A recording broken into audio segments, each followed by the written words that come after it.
Assalamualaikum warahmatullahi wabarakatuh. Innal hamdalillah wassalatu wassalamu ala Rasulillah Sayyidina Muhammad ibni Abdillah wala alihi wahbihi wa mawala. Allahumma sholli wa sallim ala Sayyidina Muhammadin wa ala alihi wa sahbihi ajmain amma ba'du.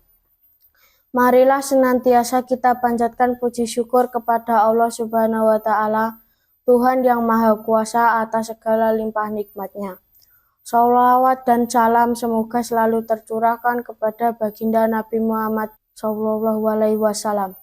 Teman-temanku, perkenalkan nama saya Muhammad Nufail Aslam, kelas 6 SDN 1 Purwosari, Kecamatan Wonogiri. Alhamdulillah saat ini kita telah memasuki hari keempat bulan Ramadan 1445 Hijriah 2024 Masehi. Semoga kita makin bersemangat untuk belajar dan beribadah, karena menuntut ilmu agama termasuk amal yang paling mulia dan ia merupakan tanda dari kebaikan.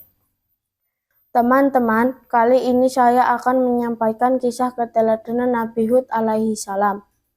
Hud adalah putra Sam bin Nuh dan cucu Nuh alaihi salam. Ia menikahi Milka binti Madai bin Japet.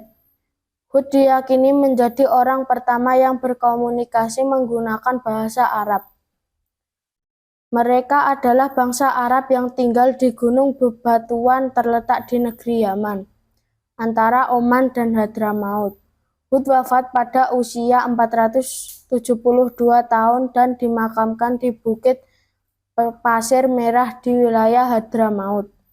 Bangsa Ad merupakan bangsa pertama penyembah berhala setelah peristiwa banjir besar yang menimpa kaum Nabi Nuh. Allah Ta'ala memberikan mereka postur tubuh yang kekar dan kuat. Namun sayangnya dengan kelebihan yang dimiliki, mereka merasa sombong dan menyatakan bahwa mereka yang paling kuat. Puncak kesombongannya adalah ketika mereka tidak beriman kepada Allah yang telah menciptakan mereka. Kaum Ad memiliki peradaban tinggi, pandai bertani dan berternak.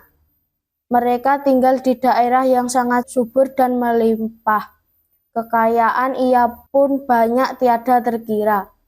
Dengan kekayaan itu, mereka pandai membangun gedung, rumah, dan istana yang megah dan tinggi. Kaum Ad terkenal cerdas. Namun sayangnya mereka menjadi kaum durhaka yang tidak mau beriman kepada Allah Subhanahu wa Ta'ala. Mereka menjadi pelopor penyembah berhala bernama Samud, Sada, dan Al-Haba.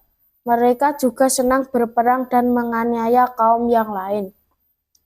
Padahal Hud sudah sekian kali dan sekian lama mengajak mereka beriman kepada Allah Subhanahu wa Ta'ala.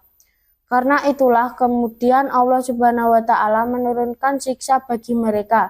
Selama 3 tahun, negeri itu didera dengan kemarau panjang yang mengerikan. Namun peringatan Allah Subhanahu wa Ta'ala itu sama sekali tidak membuat mereka bertobat dan beriman kepada Allah Subhanahu wa Ta'ala. Mereka tetap menyembah berhala. Malah mereka menantang Hud untuk segera mendatangkan azab pada mereka. Maka Allah pun akhirnya menurunkan siksa lain yang lebih dahsyat. Sebelum bencana datang, Allah Subhanahu wa Ta'ala menyuruh Hud dan 7 orang pengikutnya untuk pergi dan menyelamatkan diri ke Hadramaut. Setelah dilanda kemarau panjang selama 3 tahun, tiba-tiba muncul awan hitam di langit. Kaum Nabi Hud masih saja menolak dakwah Nabi mereka dan menampakkan kekufurannya. Maka Allah Ta'ala mulai menurunkan azabnya kepada kaum tersebut. Disebut dalam surah Hud ayat 58, Allah berfirman, "Dan tak kala dan datang azab kami selamatkan Hud dan orang-orang yang beriman bersama dia dengan rahmat dari kami. Dan kami selamatkan pula mereka di akhirat dari azab yang berat." Azab tersebut diawali dengan musim kering berkepanjangan 3 tahun lamanya tidak turun hujan. Allah Subhanahu wa Ta'ala lalu menggerakkan awan hitam tersebut selama 7 hari 8 malam berturut-turut. Dari awan hitam tersebut seketika keluar petir-petir yang dahsyat menerjang dan menghanguskan kaum Ad.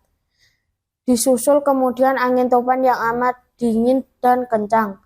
Angin topan itu serentak menyapu bersih dan menghancurkan gedung-gedung megah di negeri itu. Kaum Ad pada waktu itu mati berkelimpangan seakan-akan mereka batang pohon kurma yang telah lapuk. Tak ada yang selamat dan tersisa. Semua kaum Ad yang durhaka hancur binasa. Inilah azab angin terdahsyat dalam sejarah yang pernah terjadi di muka bumi. Hanya Hud dan kaumnya yang beriman saja yang selamat dari azab Allah Subhanahu wa Ta'ala yang amat mengerikan itu. Demikian teman-teman, akhir kisah Nabi Hud alaihissalam. Hikmah yang dapat kita petik dari kisah ini antara lain, kisah Nabi Hud alaihissalam mengerjakan tauhid dan mengajak bertakwa kepada Allah Subhanahu wa Ta'ala. 2. Selalu bersabar dalam berdakwah dan tidak mengharapkan imbalan. 3. Kita tidak boleh semena-mena terhadap orang lain, karena kesombongan membawa kerusakan. Untuk selalu mensyukuri segala nikmat dan pemberian Allah Subhanahu wa Ta'ala.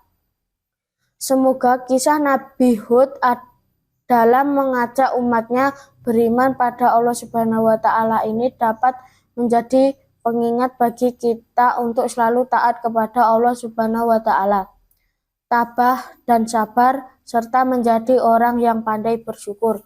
Wassalamualaikum warahmatullahi wabarakatuh.